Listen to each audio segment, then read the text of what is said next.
გამარჯობათ მეგობრებო, როგორ ახართ? მე ძალიან მაგრად ვარ. ვიმედოვნებ, რომ თქვენ ძალიან მაგრამ ხართ. დღეს მინდა გესაუბროთ ძალიან მაგარ თემაზე და აქტუალურ თემაზე.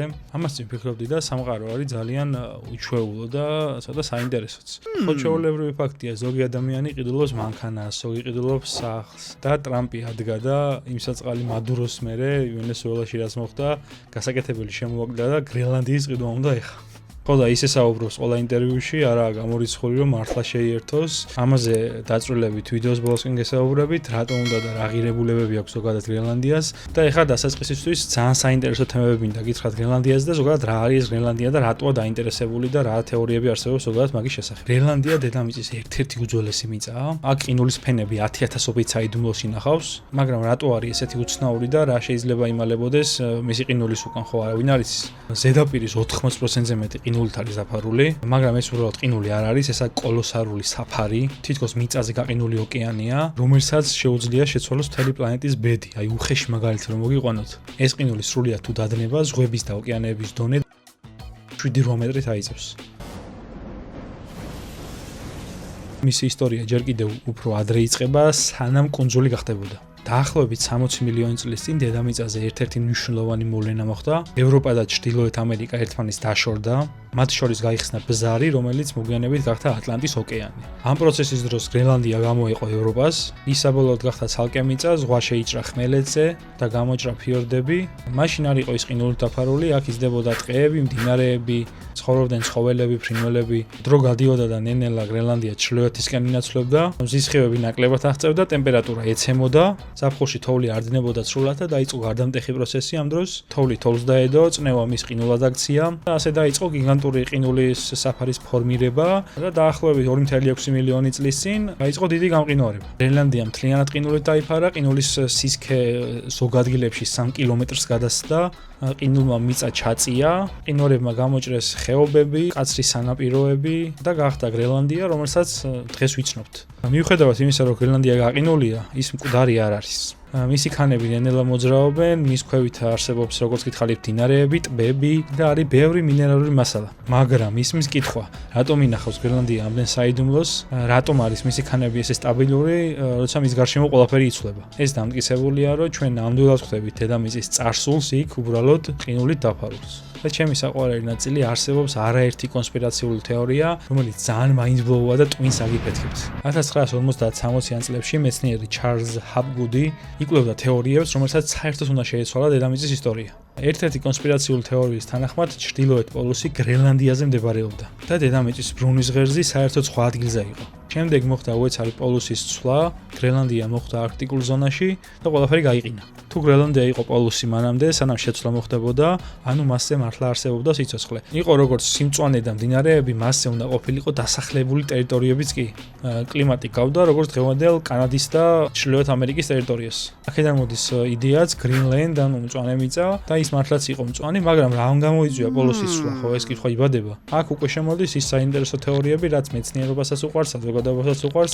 ერთ-ერთი არის ასტეროიდის ან კომეტის შეჯახება, დიდი მასა არღვევს ბალანსს, ქერქი იწყებს გადაადგილებას, მეორე ვარიანტია მზის ძლიერი აფეთქება, ელექტრომაგნიტური დარტყმა, დედამიწის მაგნიტური ველი ირღვევა, მასის არათანაბარი განაწილება, ყინულის დაგროვება ან სუპერვულკანური პროცესები. ერთ-ერთი mind blow რაც არის, რომ ძველი რუკები ასევე ამტკიცებენ, რომ გრენლანდია ყინულის გარეშე არის დახატული. ნაჩვენებია სანაპიროების, სიცოცხლე მასზე, ასევე ტაძრების გლობალური ორიენტაცია. თეორიის მიხედვით ეგვიპტის პირამიდები, მაიას ტაძრები, ანგროკი თითქოს ემთხვევა ძველ პოლუსს გრენლანდიაზე და არა დღევანდელზე. ასევე ზოგიერთი მამონტი გაყინული ნაპოვნია საჭმლის ნარჩენებით პირში, ეს სწრაფ კლიმატურ ცვლილებებზე მიუთითებს. აქედან ასკვნიან, რომ გამყინვარების დროს გაყინვა უეცარი იყო და არა რაღაც ნელი პროცესი. თეორიის მიხედვით პოლუსის ცვლამ გამოიწვია გლობალური წარღვნები, ყისიერი გამყინვარება და ეს ცოდნა და ისტორიები არ ღვევს ისტორიის ოფიციალურ ჩარჩოს. და რატო არის ეს თეორია ესეთი ძლიერი? იმიტომ რომ აერთიანებს მეცნიერებას, მითოლოგიას, რელიგიას და ხსნის უამრავ ცარიელ ადგილს ისტორიაში, რომლის შესახებაც უამრავი კითხვა არსებობს. კიდევ ერთი mind blow თეორია პირამიდები გრენლანდიაზე.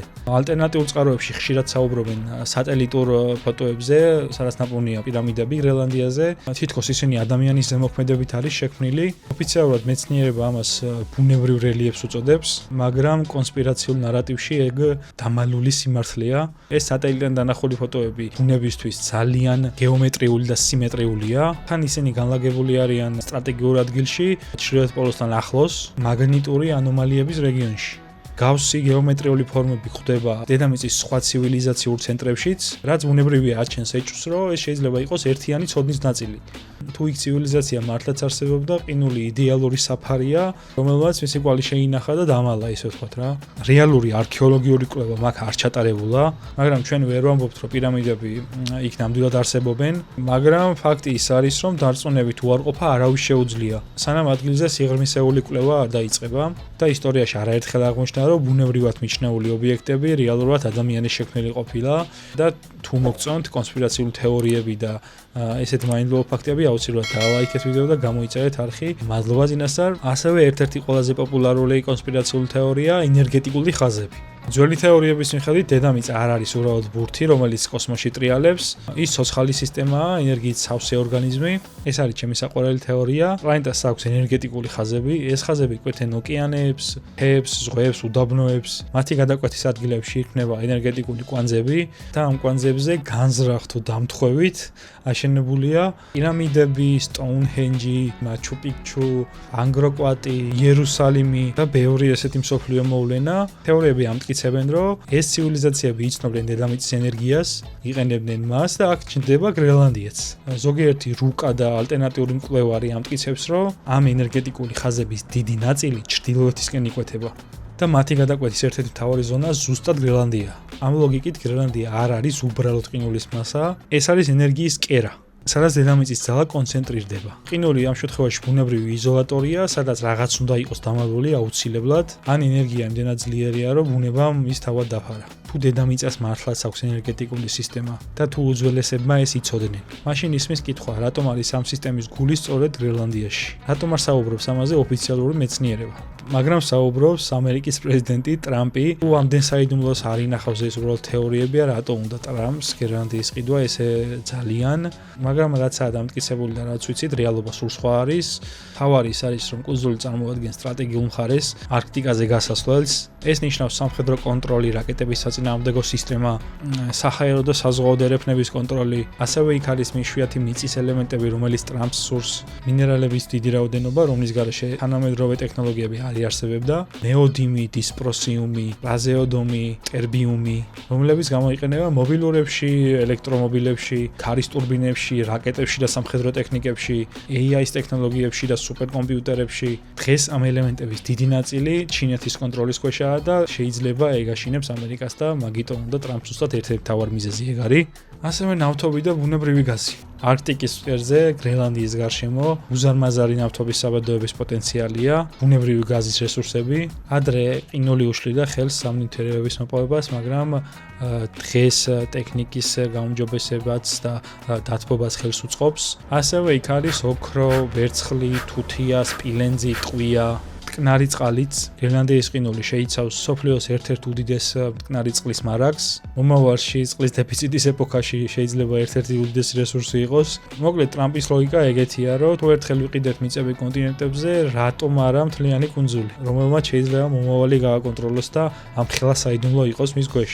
და თუ გრენლანდია რაღაცაზე მეტია ვიდრე კუნძული და ყინულის მასა, რატომ არ საუბრობს ამაზე მეცნიერება? კონსპირაციული თეორიები და არა მარტო თეორიებიც მეცნიერებას, დღევანდელი მეცნიერებაც ხვდება და ასახელებს ამაზე მიზეზს. პირველი, ეს ანგრევს ისტორიის ოფიციალურ ქრონოლოგიას. თუ უძველეს ცივილიზაციებს რეალურად ჰქონდათ ცოდნა დედამიწის ენერგიებზე, გლობალურ გეოგრაფიებზე და პლანეტარულ სისტემებზე, მაშინ ისინი უფრო განვითარებულები იყვნენ ვიდრე ჩვენ ვგონია და ვიდრე გვასწავლიან. ეს კი ნიშნავს, რომ კაცობრიობის ისტორია იწყება უფრო ადრე, ბევრად ადრე და ცივილიზაციის დაბადების თარიღი მცდარია. შესაძლებელია დაკარგული მაღალ განვითარებული კულტურების არსებობა, რომლებმაც შეიძლება ზუსტად ეს პირამიდები ააგეს.